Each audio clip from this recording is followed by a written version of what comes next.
വിശുദ്ധ ലൂക്ക എഴുതിയ സുവിശേഷം അധ്യായം 20 1 മുതൽ 8 ഉൾപ്പെടെയുള്ള വാക്യങ്ങൾ. യേശുവിൻ്റെ അധികാരം. ഒരു ദിവസം അവൻ ദേവാലയത്തിൽ ജനങ്ങളെ പഠിപ്പിക്കുകയും സുവിശേഷം പ്രസംഗിക്കുകയും ചെയ്തുകൊണ്ടിരിക്കുമ്പോൾ പുരോഹിത പ്രമുഖന്മാരും നിയമജ്ഞരും ജനപ്രമാണികളോടുകൂടെ അവൻ്റെ അടുത്ത് വന്നു. അവർ അവനോട് പറഞ്ഞു, എന്തധികാരത്തിലാണ് നീ ഇതൊക്കെ ചെയ്യുന്നത്? അഥവാ നിനക്ക് ഈ അധികാരം നൽകിയതാരാണ് എന്ന് ഞങ്ങളോട് പറയുക.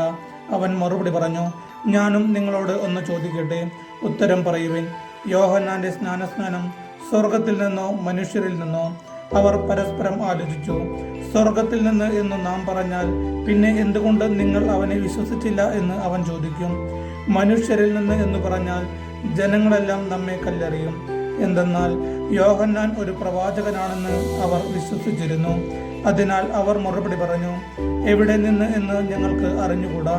അപ്പോൾ യേശു പറഞ്ഞു, എന്തധികാരത്തിലാണ് ഞാൻ ഇത് ചെയ്യുന്നതെന്ന് ഞാനും നിങ്ങളോട് പറയുന്നില്ല. നമ്മുടെ കർത്താവായ യേശു മിശിഹായ്ക്ക് സ്തുതി.